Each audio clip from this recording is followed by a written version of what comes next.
function, part 2. And when we talk about organizing function, we really looked at the organizational structures and we discussed types of organizational structures, and we discussed them as function organizational structure. We talked about division organizational structure, and division can either be geographical, customer, or product. And we also talked about the process organizational structures. We also talked about elements of organizing, and elements of organizing were, we talked about the job design, we talked about grouping of assignment of responsibility and authority, we talked about span of control. You remember the span of control? And what did we say is span of control? The number of employees responsible to a single manager, and it can either be wide span of control or narrow span of control. And we really discussed the factors. For instance, the examiner might test you 5 factors that will influence an organization to adopt a narrow span of control. The examiner can be specific. What will the factors that will make an organization adopt a narrow span of control? A narrow span of control. Why would an organization go for a narrow span of control? 1, if it's a small organization, because we say size of the firm can determines the span of control adopted to. Yes?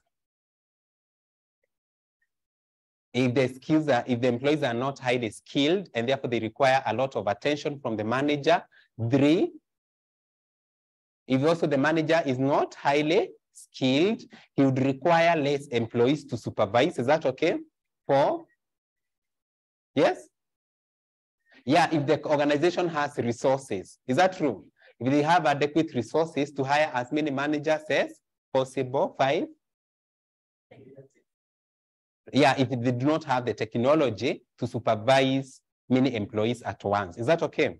Among other factors. So today we are going to focus on, so we looked at span of control.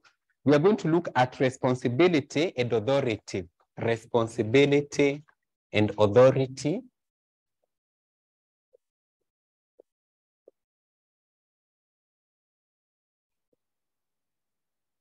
As one of the elements of organizing, and we define the red term responsibility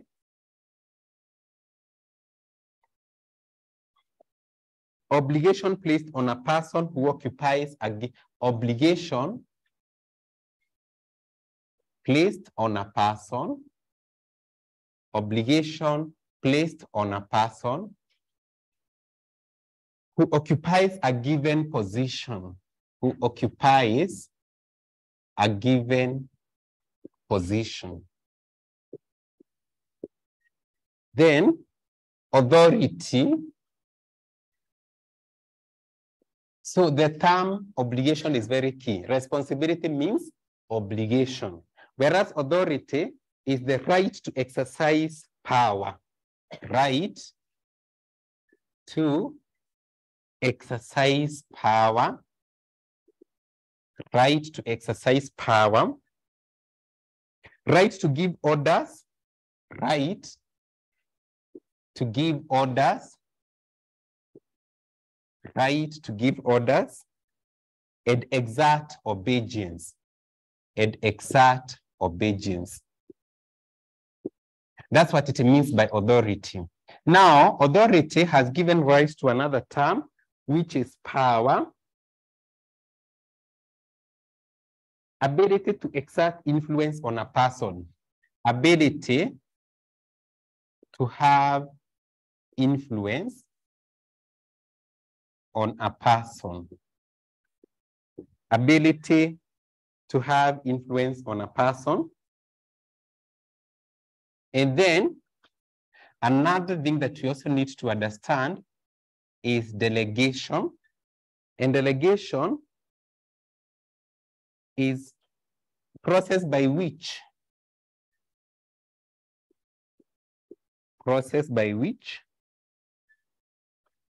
a person who has authority, a person who has authority, assigns the authority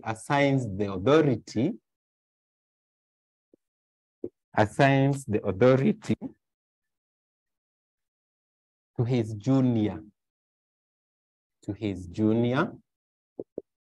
Then we also need to define the term accountability. Requirement to give an explanation.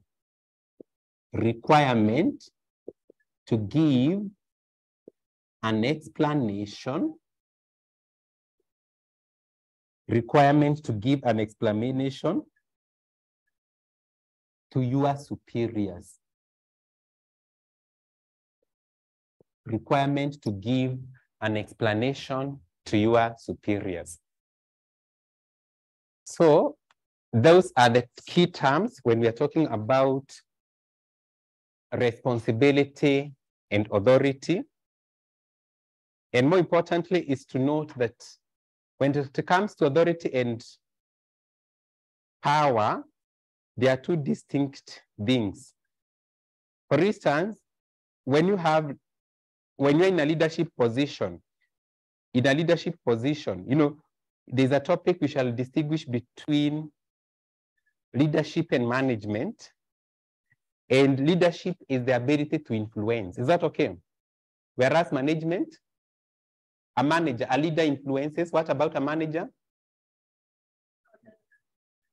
Yeah, he exercises. So where do managers get their powers from?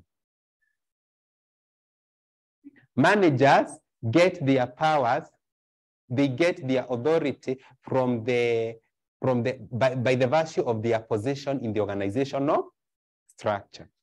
Are you together? So because if I'm the CEO, I'm the most powerful person in that organization. So by the virtue of my position as indicated in the organizational structure, that is where I source my authority. Are you together? But now when it comes to leadership, leaders, they get their power from their ability to influence, Now there's a question here that so we need to understand sources of managerial power.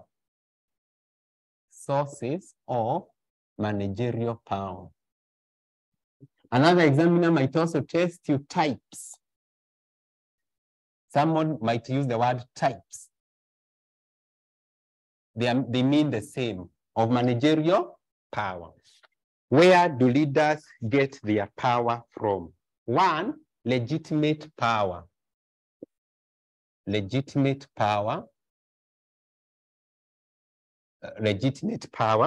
And power that is derived from the position. Power that is derived from the position. Power that is derived from the position that one occupies in the organization,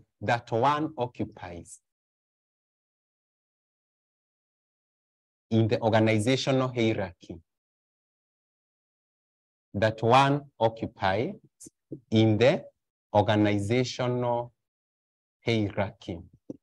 That's what it means by legitimate power. Number two, so the position that I occupy from the organizational hierarchy, that's what is legitimate power. For instance, the CEO is the most powerful person in the organization. So by the virtue of the position that he occupies in the organizational hierarchy, he has which kind of power? Legitimate power. Two, reward power. And what it means by reward power, power that is derived from the ability, power that is derived from the ability, power that is derived from the ability to reward for compliance,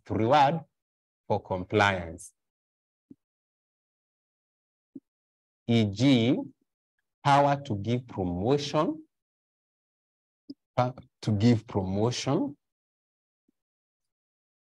salary increment. So you have the power to give promotion, that people respect you because you can give them promotions in the organization.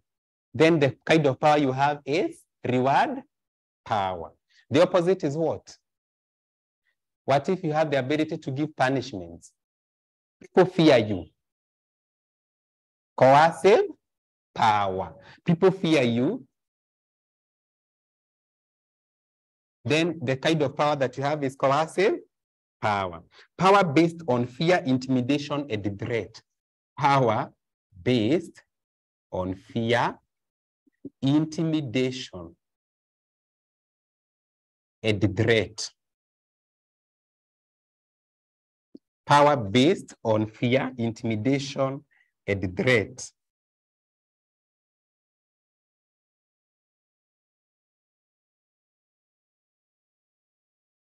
It is appropriate. It is appropriate where employees are uncooperative.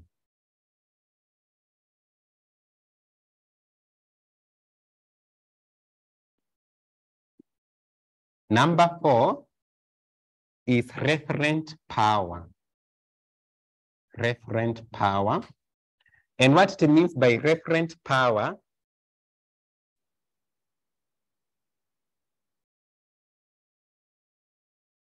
based on the followers power where people want to be identified, or be like the leader, People take the leader as a role model,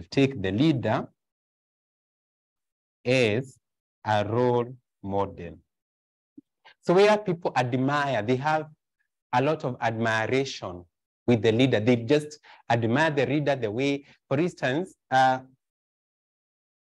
referent power is more of, indeed, they collide with the charismatic power. So you find that though charismatic power is where somebody has very special qualities. For instance, there are people who are so good in public speaking. That's charismatic. Are you together? However, referent power, people admire someone. They want to be associated with so-and-so. That is referent power. Then another kind of power is expert power.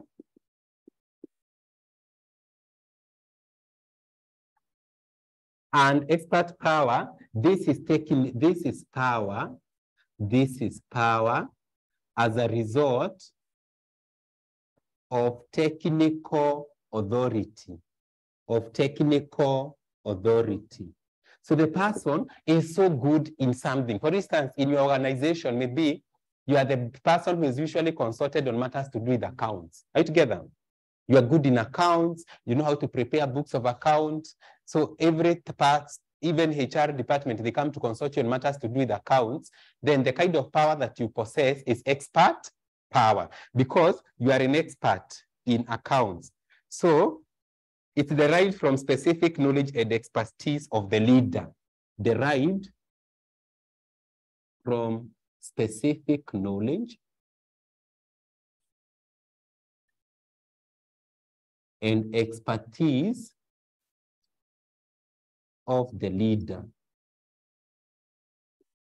Then the other kind of power is charismatic power. Charismatic power.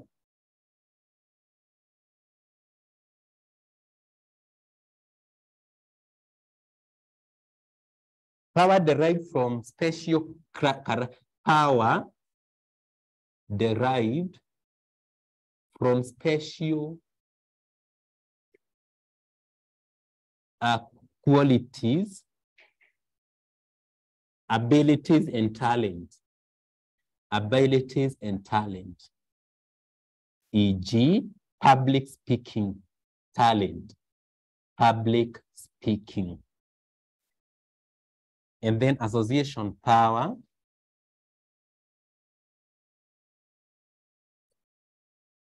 Power that is derived from associating with someone who has power. Power derived by associating with someone with the power. Power derived by associating with someone with the power. So those are the kinds of power. So I talked about legitimate, reward, coercive,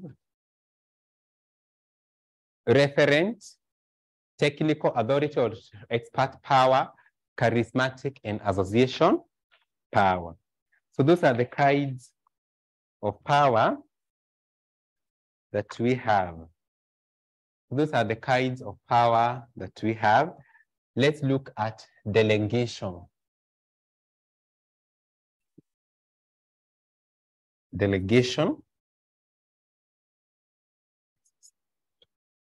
It is the process by which a person with authority,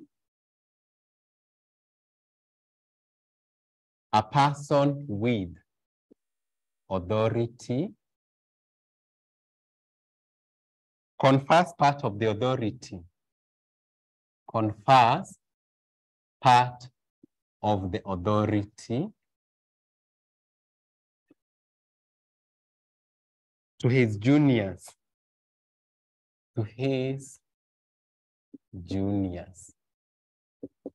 Principles of delegation. Principles of delegation. Principles of delegation.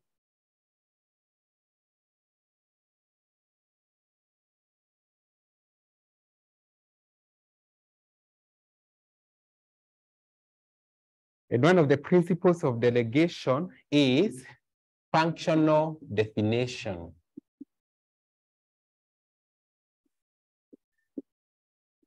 What it means by functional definition is that definitely to delegate means you as an employee, you as a senior officer, you give some part of the power, authority, and power you have to a junior staff.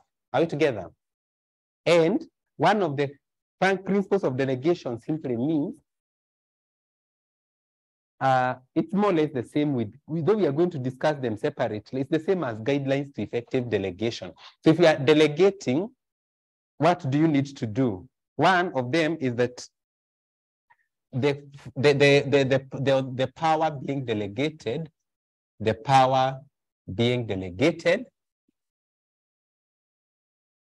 should be well defined.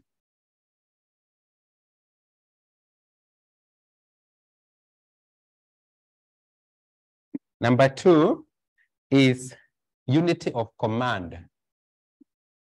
I want to see whether you've forgotten. Can you online students chat me what it means by unity of command as I listen from the physical students? What is unity of command? What is unity of command? Yes, that one. So online students, let's see whether there's anyone who has an answer to that. Can you chat? Chat and tell me what it means by unity of command. What it means by unity of command. So, unity of command, reporting to one boss, employees reporting on to only one superior. Yeah, so that's what it means, that a subordinate should report only to a single superior. A subordinate should report to only a single superior stroke boss. Number three is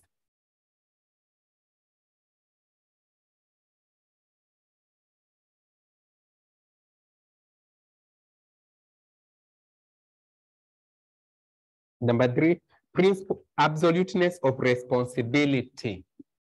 absoluteness of responsibility. Absoluteness of responsibility.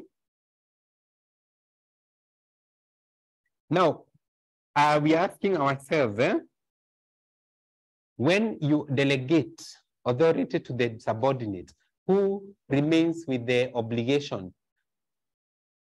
In case of any wrong, is it do we give that, is the responsibility with the superior or with the subordinate? It remains with the who? The superior. Are you together? So the superior remains answerable for the actions of his subordinate. That's what it means. The superior remains answerable. The superior remains answerable for the actions of his subordinate. For the actions of his subordinate. For the actions of his subordinate. Then,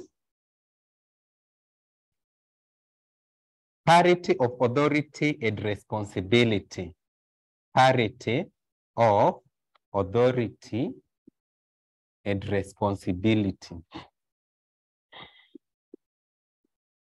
What this means that authority, responsibility should be a logical relationship with authority delegated. That authority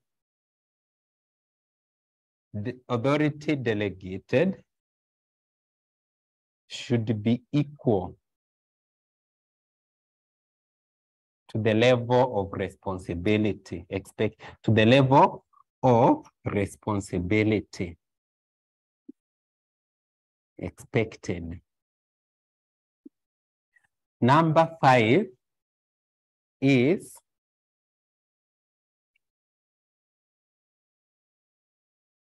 the chain of command principle, chain of command. And we say chain of command is the same as what? The scalar chain, that authority can only be delegated by the immediate superior,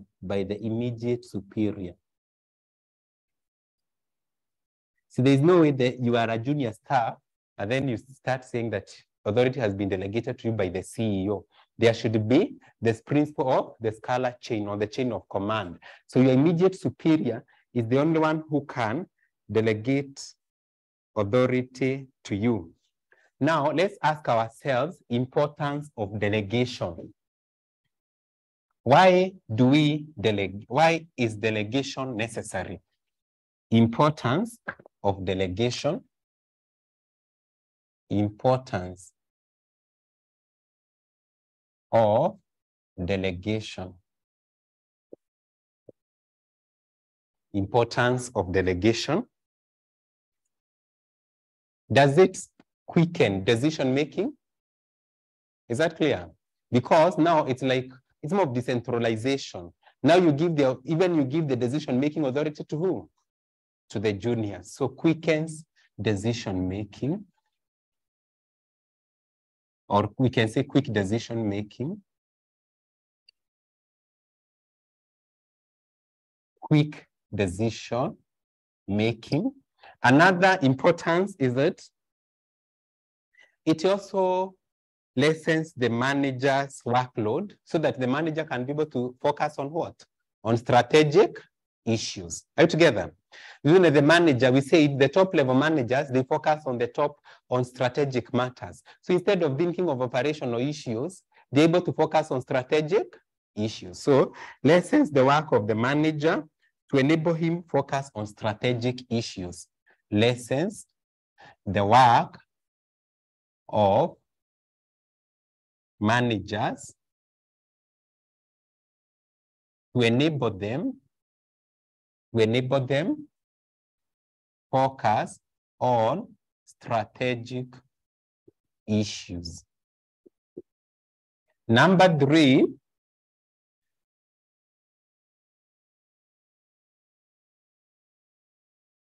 sometimes the manager may not possess certain skills. For instance, we said, you remember we said, where are the technical skills required most? Where are the technical skills required most? At the lower level.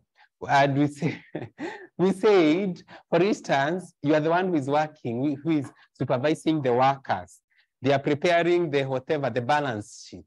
You can't be able to supervise them if you do not have the finance. You are not good in finance.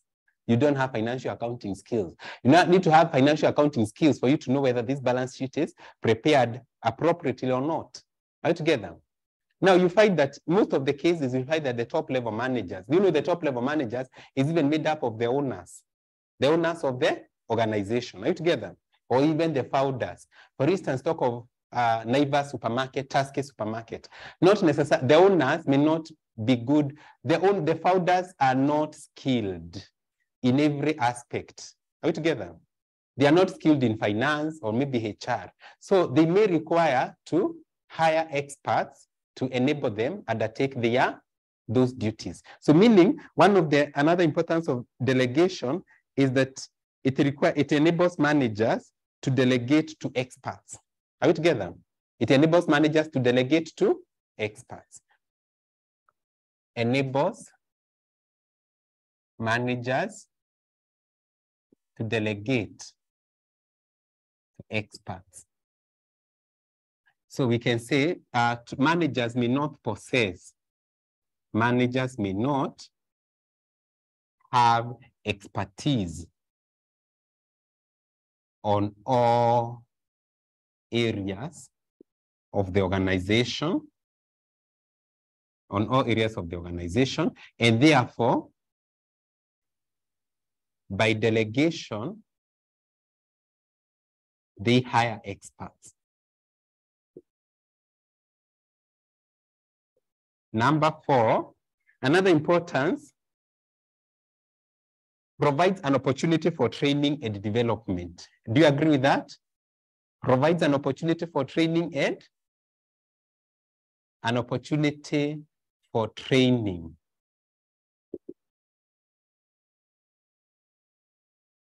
Provides an opportunity. You're able to train future managers. You're able to train future managers. Motivates employees. Remember, we talked about one of the ways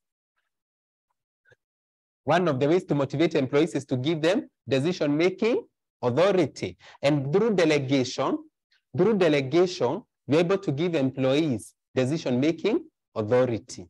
You know, delegation comes with power. Is that true? Because what you are delegating is both authority and responsibility. So that one motivates employees. Then, increased efficiency as duties are transferred to people with the skills. Increased efficiency as duties are transferred to people with the skills. Another importance of delegation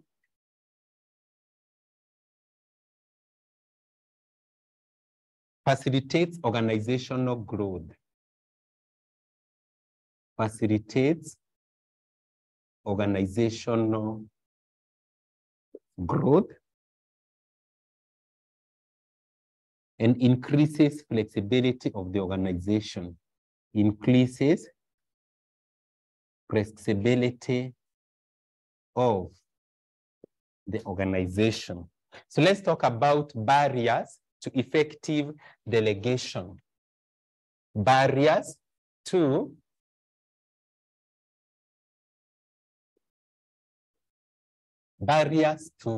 effective delegation. Barriers to effective delegation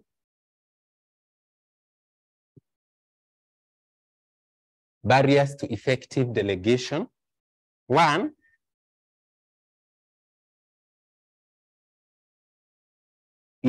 lack of trust.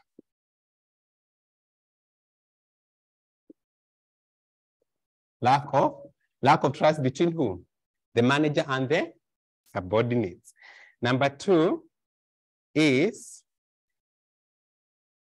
incompetence of the staff.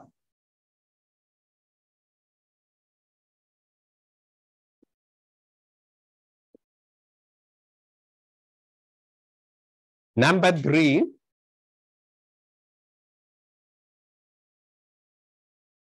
micromanagement by the manager.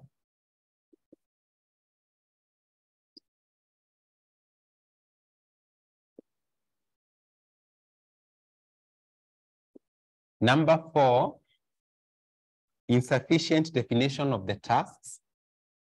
Insufficient definition of the tasks. Number five, misunderstanding of delegation. Misunderstanding of delegation. Misunderstanding of delegation.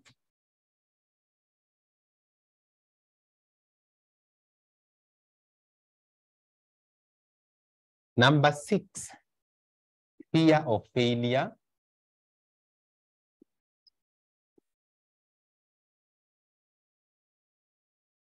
Unwillingness of the subordinate. Unwillingness of the subordinate to take delegated authority.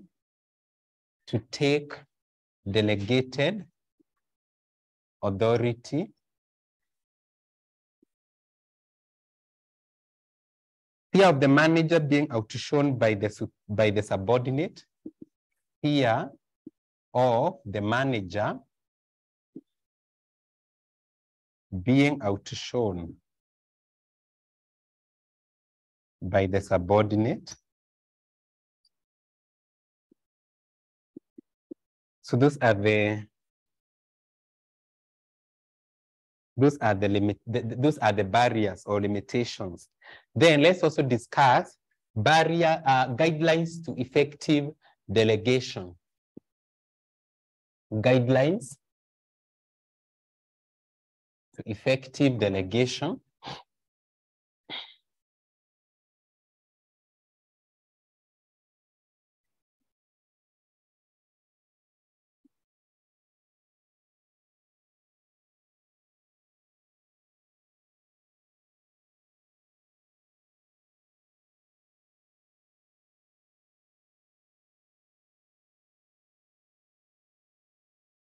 What are the guidelines to effective delegation?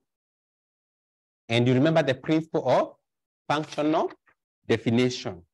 And we say that delegated authority should be clearly defined. So that's one, clearly define the delegated authority. One, clearly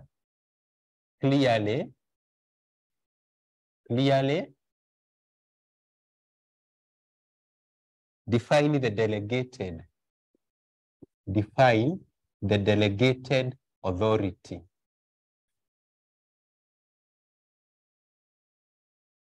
Two, define the results expected from the subordinate. Define the results expected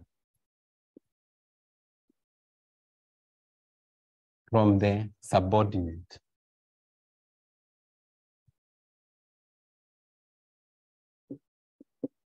Three,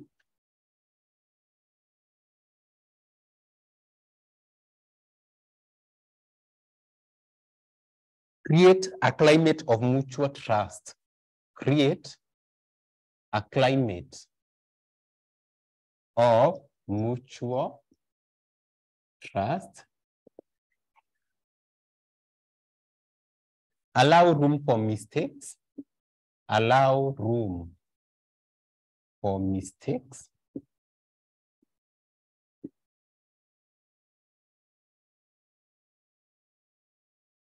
Consider the capability of the subordinates.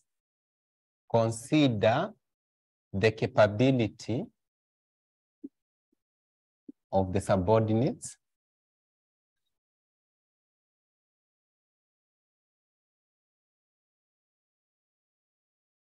Follow the unity and chain of command.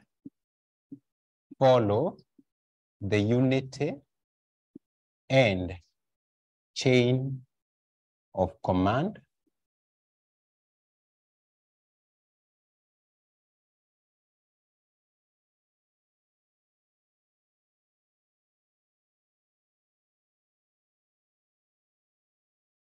Establish feedback controls.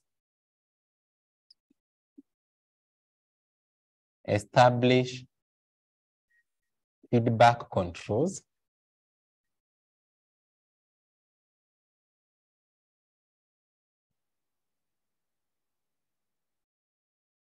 Communicate that delegation has taken place.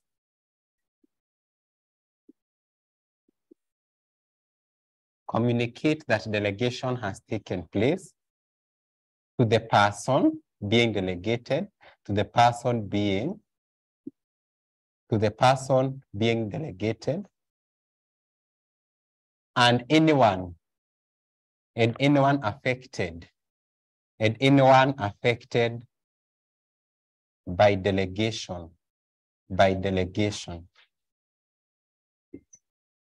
So those are some of the conditions or requirements or guidelines to make delegation work, Another concept that we are going to discuss is centralization and decentralization. We're going to discuss the concept of centralization and decentralization. And if you can remind me, what did we talk about? What did we say is centralization? And what is decentralization? Centralization is where? Which is the key word for you to understand? What is centralization? We usually look into the decision-making authority. If the decision-making authority is at a central point, then that amounts to centralization.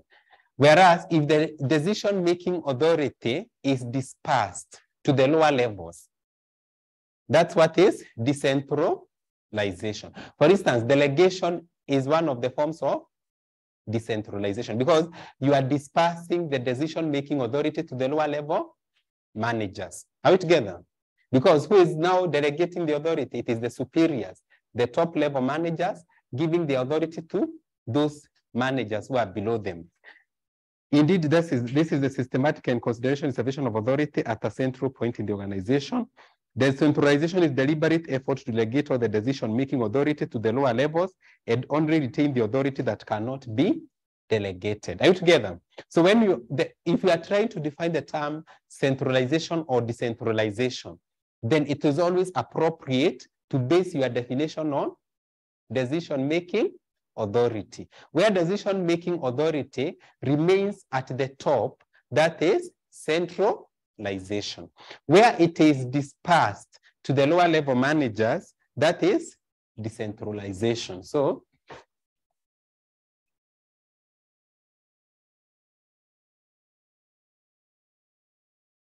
because we've discussed, so we are going to define this term, this centralization, and we say centralization, we can distinguish centralization and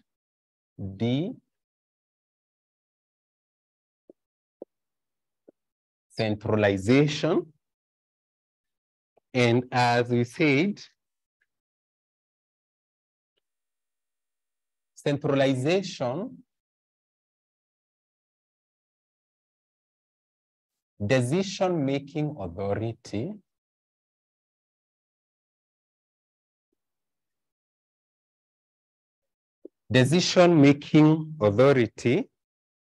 is reserved at the central point in the organization, is a preserve. We can say is reserved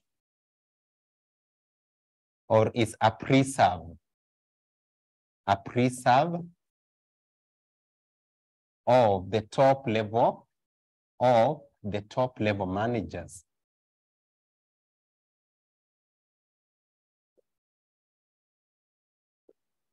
A pre-serve, nobody else can make decisions. So we can only have the decision-making authority with the top level managers.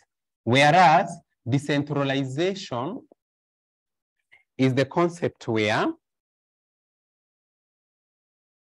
decision-making authority is dispersed. Decision-making authority is dispersed or dispersed to the lower level managers.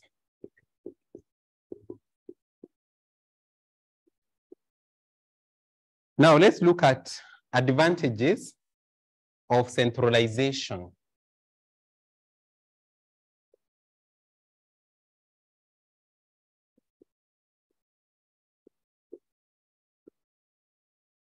Why would you not give powers to juniors? Note that we've already discussed the advantages of decentralization. Are we together? Because through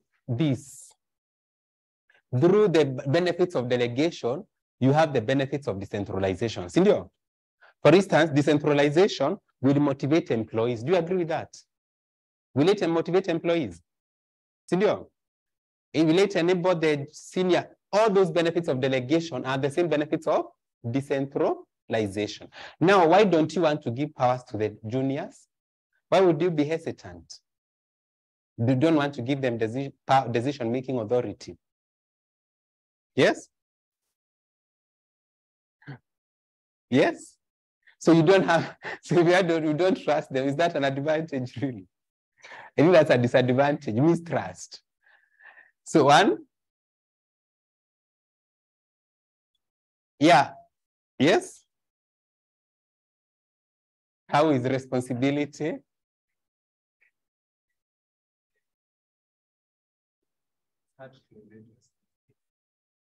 It is, oh yeah, that's true. Where it keeps the top management on their toes. Or, yeah, so you don't transfer. So management, the top management becomes accountable, is held accountable for any action, for any losses in the organization. Are we together? Are you together? So they cannot transfer accountability to the lower level managers. Now, one of the benefits is even of errors. There are things that you can't delegate. Now, once you delegate to people who are not highly skilled, because the assumption is that the lower level managers are not as highly skilled as the top level, then another benefit is that it will minimize errors and risks that may result from the lower level managers who are not experienced. Are you together? To minimize risks and errors. Another benefit is that it will also ensure standardization of processes. Do you agree? What is standardization? Is that true? Because every decision, you see, if you delegate to the branch A, they'll be doing their own things different from branch B. Are you together? But now when we have the top level manager retaining the power to make decisions, then you'll find that there will be uniformity of policies and plans across the organization. Are you together? So we can write them. Advantages of centralization. One, top management is able to maintain control over the activities of the firm. Top management is able to maintain control over the activities of the firm. Number two, top management can be held accountable.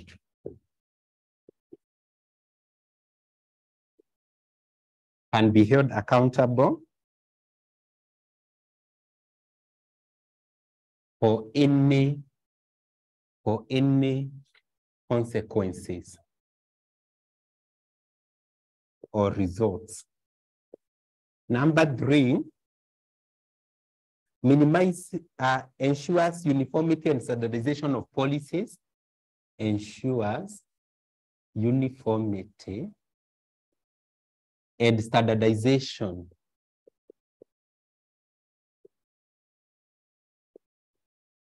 of policies,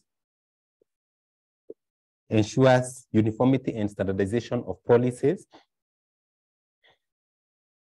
and plans across the organizations, and plans across the organization. Number 4, minimizes errors and risks.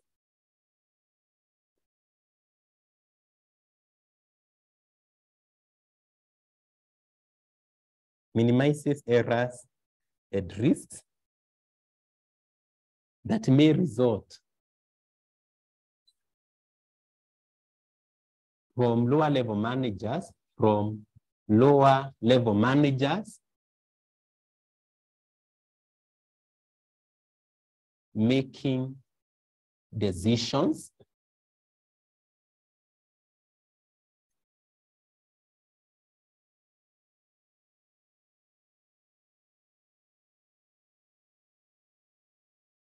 easy to coordinate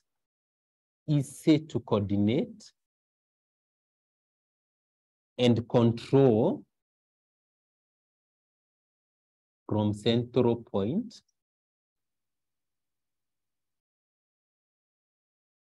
Easy to coordinate and control from central point.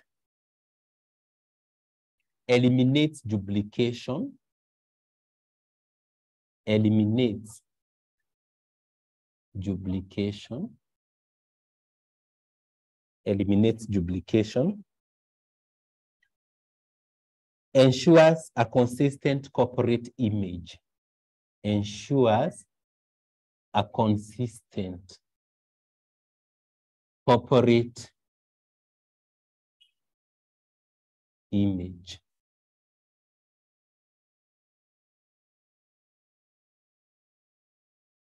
You find that you have really, when it comes to decentralization, you have focused on it a lot, because even when you're looking at the product organizational structure,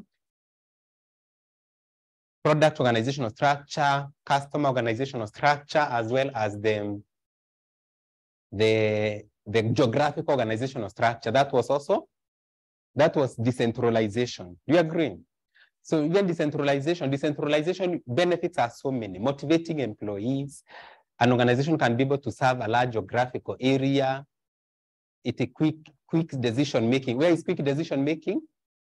In centralization or decentralization?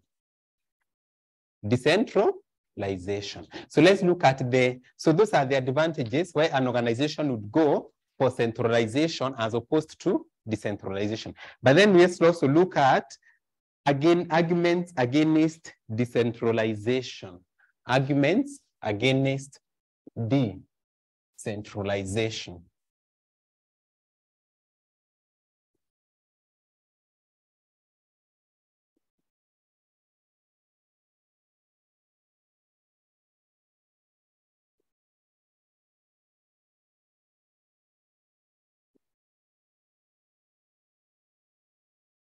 Arguments against decentralization, and one of them is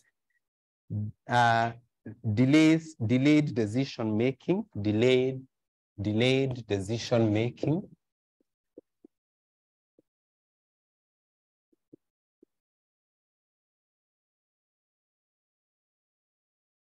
Centralization, sorry, thank you. Arguments against centralization, thank you. Centralization, kindly correct it, yeah. Arguments against centralization, delayed decision making. Correct that. It is centralization, not decentralization. So one of them is delayed decision making. Number 2, managers are overloaded with routine decisions and are left with no time to address strategic issues. You remember is that point related with the delegation? so that in the benefit of them, in the delegation, we said that delegation enables managers to delegate routine activities to who? To the junior staff, and they are left to work on strategic issues. Remember I said that? Now with the centralization, the manager is even doing the routine work, and therefore he has no time to focus on strategic issues. So we write that managers are overloaded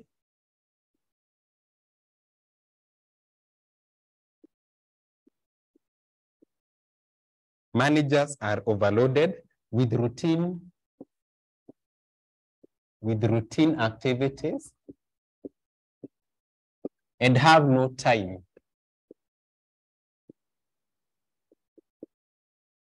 to focus on strategic issues.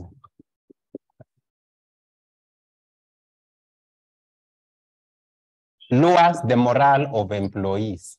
Lowers the morale of employees. Remember, we talked about delegation, which motivates the employees. For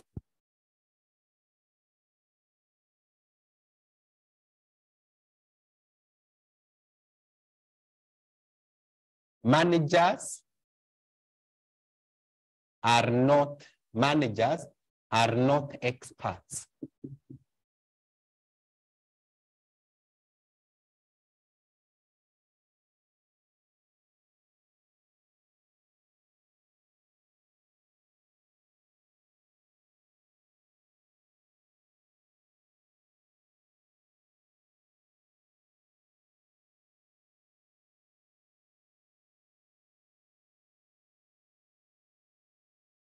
Managers are not experts on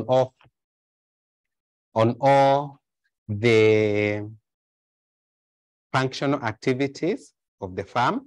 Another one, risk of abuse of power as the power is concentrated in few hands. Risk of abuse of power as the power is concentrated on few hands.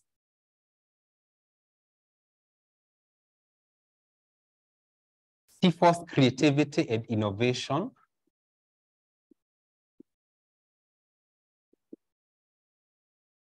Because employees cannot be able to exercise their own innovation, denies employees a chance to develop their skills, denies employees a chance to develop their skills,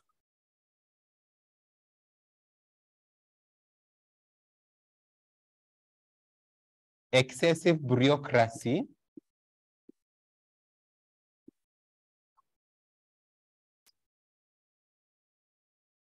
leading to rigidity, excessive bureaucracy leading to rigidity, limits the growth of the firm.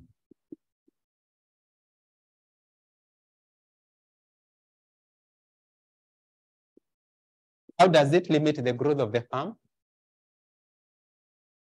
Did we say that? I think we say that there are organizations that cannot use centralization. An organization that has branch across the world, is it going to employ centralization? Let's give an example. I think we give the example of Coca-Cola. Can Coca-Cola be able to serve the whole world? You know, they have drinks across the world. Can they be able to do centralization? No. Are you together? So for an organization to be able to expand, then it must be able to employ decentralization. It must disperse the decision-making authority to the branch offices. Because definitely you can see that an organization, multinational companies that have global operations, they serve the entire world. They cannot be able, every decision cannot be made at the central office.